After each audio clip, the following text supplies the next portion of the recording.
साथियों नमस्कार, सीताराम, जय माता की। सबसे पहले आपको नवरात्रों की बहुत बहुत मंगल शुभकामनाएं। हरियाणा में चुनाव खत्म हो गया और मैं हरियाणा वासियों को इस बात के लिए दिल से बधाई देना चाहता हूं, नवनिर्माण पार्टी की ओर से बधाई देना चाहता हूं कि इस बार पूरे हरियाणा में एक आध अगर घटना को छोड़ दिया जाए तो पूरे हरियाणा में चुनाव बहुत ही शांतिपूर्ण तरीके से हुआ है और इसके लिए हरियाणा की जनता, हरियाणा के एक एक व्यक्ति बधाई के पात्र हैं। अब बात करेंगे डकैती की, उस डकैती की जो एक बार नहीं अनेकों बार जनता के साथ डकैती हुई है। अब बात जब डकैती की आती है तो जहन में आता है कि किसी का धन लूट लिया गया, किसी के घर में डकैती पड़ गई। और पहले जब हम बचपन में कोई पिक्चर भी देखते थे या उस टाइम इस प्रकार की घटनाएं सामने आती भी थी, सुनते भी थे कि कुछ इस प्रकार के डाकू होते थे जो अमीरों से उनका धन डाका डाल करके लूट लेते थे और गरीबों में बांटने का काम करते थे। एक तरीके से वो चैरिटी का काम करते थे और आम जनमानस जो गरीब व्यक्ति थे वो उनका बहुत सम्मान करते थे। और चंबल के डाकू तो बहुत प्रसिद्ध हैं, लेकिन आज की डेट में जनता के जनादेश के साथ डकैती करने वाले लोग उन चंबल के डाकुओं के सरताज हैं, उनके गुरु हैं। जनता के जनादेश के साथ डकैती किस प्रकार पड़ती है उसका जिक्र हम जरूर करेंगे और मुझे पूरा यकीन है, मैं दावे के साथ कह सकता हूं कि आप इस बात से 100% इत्तेफाक रखेंगे। इससे पहले हम बात करेंगे कि जैसे ही चुनाव खत्म हुए एग्जिट पोल के सर्वे सामने आने लगे।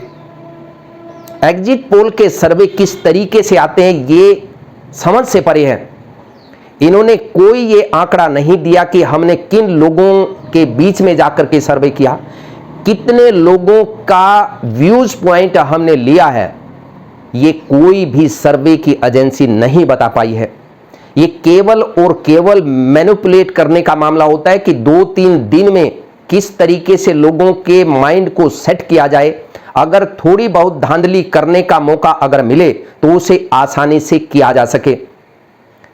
अब 2 लाख वोट हरियाणा में सैनिकों की, अर्धसैनिक बलों की, पुलिस के कर्मचारियों की और जो दूर दराज बैठे हुए लोगों की जो बैलेट पेपर से, जो पोस्टल बैलेट के माध्यम से वोट आई हैं, उनको किस तरीके से मैनिपुलेट किया जाए इसकी पटकथा लिखने का काम भी एक तरीके से इन जो सर्वे के माध्यम से करवाने का काम किया जाता है।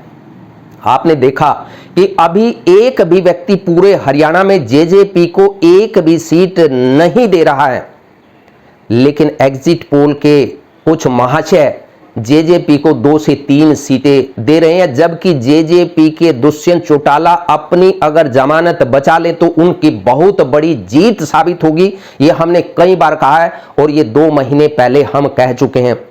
इसके साथ साथ ये सर्वे दिखा रहे हैं कि बीजेपी की 18 से लेकर के 32 सीटें।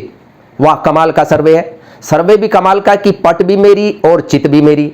अगर कम आई, अगर 18 या 19 से 2-4 सीटें कम भी आई तब भी ये कहेंगे, दावा करेंगे कि हमने तो ये आकलन कर ही दिया था।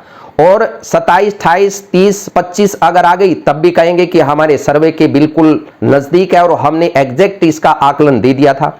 इससे अच्छा तो आप इस बात का दावा कर दीजिए कि 1 से लेकर 90 तक इनकी सीट जरूर आएंगी। 1 से लेकर के 90 तक सीट जरूर आएंगी ही आएंगी।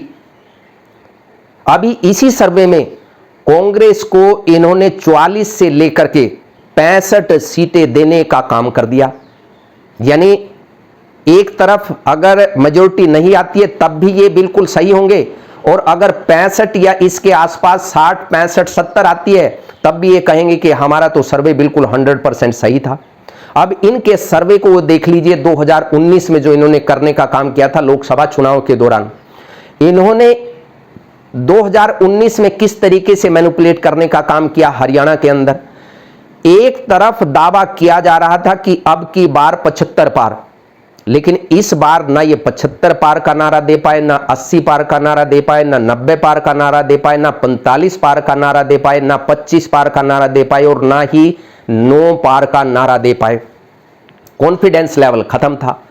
पिछले चुनाव में नरेंद्र मोदी ने कितनी रैलियां हरियाणा में की थी और इस बार केवल औपचारिकता करने के लिए ही रैलियां की, और जिन रैलियों में वो आए यहां पर, सबसे पहली रैली हमने कई बार कहा है कि कुरुक्षेत्र में हुई, और कुरुक्षेत्र में 5000 लोग भी नहीं आ पाए। 23 कॉन्स्टिट्यूएंसी की रैली थी जिसमें 2500 सुरक्षाकर्मी थे।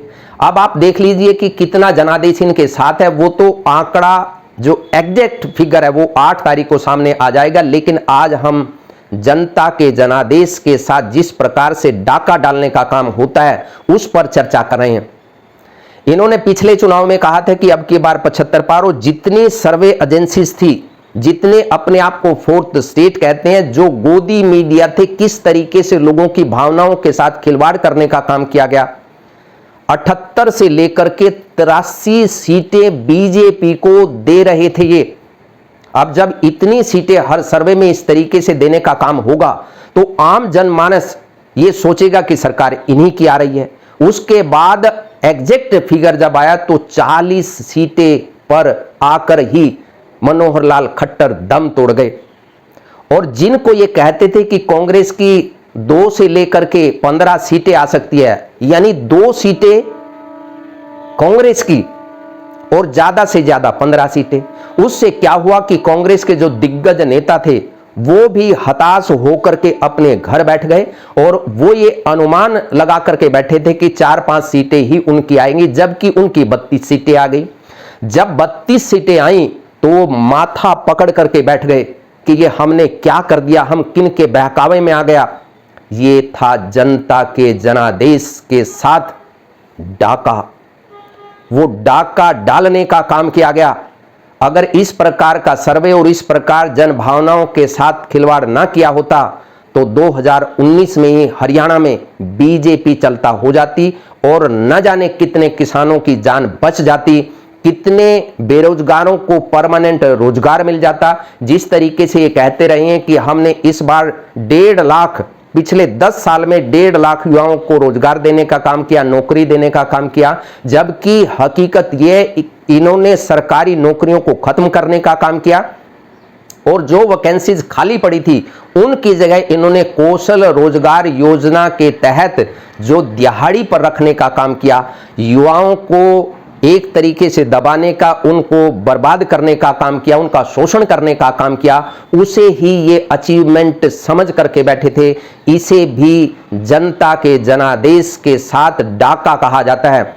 और जनता के जनादेश के साथ डाका कैसे हुआ, ये हम थोड़ा 2009 में अगर हरियाणा में जाएं, उससे पहले भी देश के उदाहरण बहुत से भरे पड़े हैं, लेकिन 2009 में जब हजका बनी और उस टाइम चुनाव हुआ, पहला चुनाव उस पार्टी के बनने के बाद 6 विधायक जीत गए, और 6 विधायक जो जीते थे हरियाणा जनहित कांग्रेस पार्टी के, उन्होंने अपनी वोट लोगों के बीच में जाकर कांग्रेस के खिलाफ वोट मांगने का काम किया, और लोगों ने जो जनादेश दिया वो कांग्रेस के खिलाफ दिया था। 6 विधानसभा में, यानी 6 एमएलए भेजे थे कांग्रेस के खिलाफ चुन करके विधानसभा में, लेकिन उसके पास जनता के जनादेश के साथ जो डाका डालने का काम हुआ, जनता के जनादेश पर जिस प्रकार से डकैती पड़ी, लोगों ने मैंडेट दिया सरकार के खिलाफ, लेकिन उसके बाद वही विधायक जाकर के जनता के जनादेश पर डकैती डालते हुए वो कांग्रेस में शामिल हो गए, और 5 साल उन्होंने जनादेश की धज्जियां उड़ाते हुए अपने घरों को भरने का काम किया। अब 2014 में जिस तरीके से मैंडेट आया बीजेपी का, उसके बाद ये ओवर कॉन्फिडेंट हुए, और 2019 में जेजेपी बनी, इनेलो टूट करके जेजेपी बनी, और जेजेपी ने कितने नारे दिए थे कि हम खट्टर को यमुना पार भेजने का काम करेंगे, खट्टर ने भ्रष्टाचार किया और इन भ्रष्टाचारियों को हम जेल में डालने का काम करेंगे। लेकिन उसके बाद हुआ क्या, जनता के जनादेश के साथ डकैती हुई। जेजेपी के 10 विधायक आए और इन्होंने जनता के जनादेश के साथ डकैती डालते हुए उसी बीजेपी की गोदी में जाकर के बैठ गए, जिस बीजेपी के खिलाफ इन्होंने लोगों से वोट मांगने की अपील की थी और लोगों ने जनादेश दिया था बीजेपी के खिलाफ। इसलिए ये सीधे तौर पर जनता के जनादेश के साथ डकैती डालने का काम उस टाइम बीजेपी ने किया। ना केवल बीजेपी ने किया बल्कि जेजेपी ने भी जनता के जनादेश के साथ डकैती डालने का काम किया। अब आते हैं कि फोर्थ स्टेट गोदी मीडिया। गोदी मीडिया ने 2024 के जो हाल ही में चुनाव लोकसभा के हुए थे, उस टाइम एक सर्वे एक इस तरीके से माहौल तैयार करने की कोशिश की कि अब की बार 400 पार। कोई भी सर्वे ये दिखाने के लिए तैयार नहीं था कि इस बार 240 या उससे कम रहेंगी या उसके आजू बाजू रहेंगी। मेजोरिटी में मोदी सरकार नहीं आएगी, मेजोरिटी में मोदी नहीं आएंगे। लेकिन जनता के जनादेश के साथ इसे भी डकैती कहा जाएगा। किस तरीके से जितने भी सर्वे आए, और एक महानुभाव तो ऐसे थे कि वो टीवी स्टूडियो में बैठ करके केक काटने का काम करते थे। ये पूरा का पूरा मैनिपुलेट था, लोगों को गुमराह करने का, लोगों के दिलो दिमाग के साथ डकैती डालने का काम था। ये षड्यंत्र था, क्योंकि अगर आप ज्यादा लोगों के बीच में कोई संदेश जा रहा है उसे आप झूठ प्रसारित कर रहे हैं लोगों के दिमाग को प्रभावित करने के लिए, तो इसे भी जनता के जनादेश के साथ डकैती कहा जाएगा। 2019 में 78 से 83 सीटें हमने कहा, लेकिन अब लोकसभा में किस तरीके से, कोई कह रहा था 378, कोई कह रहा था 375, कोई कह रहा था 340, कोई कह रहा था 325, कोई कह रहा था 425, और एक महानुभाव ने तो 400 पार से भी 450 पार दिखाने का काम किया। ये सीधे तौर पर लोगों की जन भावनाओं के साथ डकैती डालने का काम हुआ था, और हकीकत में जब रिजल्ट आया तो 240 पर ये दम तोड़ गए। अगर ये माहौल तैयार नहीं किया जाता, इस प्रकार जनता के जनादेश के साथ डकैती डालने का षड्यंत्र नहीं किया जाता, तो निश्चित तौर पर मान करके चलिए कि बीजेपी 150 पार नहीं कर पाती। ये जो फोर्थ स्टेट अपने आप को कहते हैं, चौथा स्तंभ लोकतंत्र का कहते हैं, इन्होंने देश को बर्बाद करने में पूरी भूमिका अदा की। देश की जो सरकारी संपत्ति थी, सरकारी संस्थाएं थी, उनको बर्बाद करने में केवल एक व्यक्ति का योगदान नहीं है, केवल नरेंद्र मोदी का ही योगदान नहीं है, इसमें उनकी मजबूती प्रदान करने का काम इस गोदी मीडिया ने उनसे भी ज्यादा किया है। इन्होंने भी जनता के जनादेश के साथ डकैती डालने का काम किया। 400 पार, आप नारा कुछ भी दे सकते हैं, आप दिन में सपने देख सकते हैं, आप चलते चलते प्रधानमंत्री मुख्यमंत्री बन सकते हैं, इसमें किसी को कोई ऐतराज नहीं है। लेकिन अगर कोई मैंडेट किसी पार्टी का आता है, किसी सत्ता के खिलाफ जाकर के वो लोगों से वोट मांगने का काम करते हैं, और चुनाव के रिजल्ट आने के बाद वो उसी पार्टी के साथ खड़े हो जाते हैं, इसे जनता के जनादेश की डकैती कहा जाता है। अब कितने तरीके से किस किस स्टेट में, चाहे महाराष्ट्र हो, गोवा हो या अन्य स्टेट हो, किस प्रकार सरकारों को गिराने का काम किया गया, किस प्रकार दूसरी पार्टी के एमएलए और एमपी को खरीद करके, उनको डरा करके, धमका करके किस प्रकार अपने साथ शामिल किया गया, दूसरी पार्टी की सरकार को तोड़ करके अपनी सरकार बनाने का काम किया, भले ही उसमें कितने भ्रष्टाचारी लोगों को शामिल क्यों ना किया गया हो। जिन पर ईडी के, सीबीआई के केस संगीन जुर्म के तहत बहुत भारी भ्रष्टाचार के साथ चल रहे थे, उनको शामिल करके सरकार बनाने का काम किया गया। इसे जनता के जनादेश के साथ डकैती कहा जाता है, इसे डकैती की श्रेणी में माना जाता है। और किस प्रकार अब भी जो रिजल्ट आएंगे, अगर खुदा न खास्ता अगर मैंडेट किसी पार्टी को क्लियर नहीं मिलता और इंडिपेंडेंट कैंडिडेट जो बनता है, तो वो सरकार के खिलाफ वोट मांगने का काम करता है कि बीजेपी ने सत्यानाश करने का काम कर दिया, आप इनको बाहर का रास्ता दिखाइए और आप हमें चुनिए, हमें वोट दीजिए। और बनने के बाद अगर कोई इंडिपेंडेंट एमएलए किसी उसी पार्टी में चला जाता है जिसके खिलाफ वो वोट मांग करके जीत हासिल करके विधानसभा में गया, इसे जनता के जनादेश की डकैती कहा जाता है। अगर कोई दूसरी पार्टी को तोड़ने का षड्यंत्र करता है, जो पिछले 10 साल से खुलेआम हो रहा है, चाहे वो कांग्रेस पार्टी हो, चाहे वो शिवसेना हो, चाहे वो अन्य पार्टी हो, उनके नेताओं को, उनके एमएलए को तोड़ करके पूरी की पूरी पार्टी को या आधी पार्टी को डरा करके, धमका करके, प्रलोभन दे करके जिस प्रकार अपने साथ लाने का षड्यंत्र हुआ है, इसे जनता के जनादेश की डकैती कहा जाता है। होना यह चाहिए कि कोई भी कैंडिडेट, कोई भी व्यक्ति किसी भी पार्टी से टिकट लेकर के अगर जीतने का काम करता है, वो तब तक किसी पार्टी में नहीं जा सकता जब तक वो रिजाइन न कर दे। और अगर वो किसी पार्टी को ज्वाइन करता है, किसी पार्टी में वो जाता है, तो वो सीट वैकेंट मानी जानी चाहिए। जब तक ये कानून नहीं आएगा तब तक इसी प्रकार जो सत्ता में बैठे हुए लोग हैं वो जनता के जनादेश की डकैती करते रहेंगे। इसलिए हमारी मांग है, नवनिर्माण पार्टी की मांग है कि इस पर एक कानून आना चाहिए कि जो जिस पार्टी से चुनाव लड़ने का, जिस सिंबल से चुनाव लड़ने का काम करता है, लोगों के बीच में जाकर के वोट मांगने का काम करता है, अगर वो दूसरी पार्टी में जाता है, अपना समर्थन इस डायरेक्ट इनडायरेक्ट तरीके से किसी को देता है, तो वो सीट खाली मानी जानी चाहिए। और अगर वो रेजिग्नेशन नहीं करता तो वो सीट खाली मान करके चुनाव आयोग वहां दोबारा चुनाव करवाने का काम करे।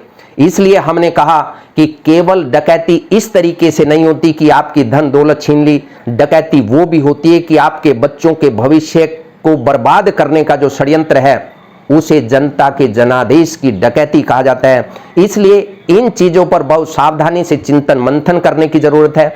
और अब जो 2 दिन के लिए जो मनोरंजन ये टीवी चैनलों पर बैठ करके कर रहे हैं, ये केवल अपना टीआरपी बढ़ाने के लिए, अपनी एड्स ज्यादा से ज्यादा लेने के लिए, उनके विज्ञापन ज्यादा से ज्यादा, उनको विज्ञापन मिले, ज्यादा से ज्यादा पैसे वो किस प्रकार इकट्ठा करें, केवल इनका मकसद यही है। लोगों ने अपना जनादेश दे दिया है और जनादेश जिसको दिया है वो किसी भी तरीके से जो जनादेश उसने लिया है, यानी लोगों ने जो जनादेश जिस पार्टी के खिलाफ वोट दे करके उसको चुनने का काम किया है, अगर वो उसी पार्टी में चला जाता है, उसी पार्टी को समर्थन दे देता है, तो इसे जनता के जनादेश की डकैती कहा जाता है। इसलिए इस पर हर व्यक्ति को चिंतन मंथन करने की जरूरत है कि इस प्रकार जनता के जनादेश की डकैती कभी ना हो, बिल्कुल ना हो। अगर ऐसा कानून कोई आ जाता है तो निश्चित तौर पर जो ये खेल सरकार तोड़ने और बनाने का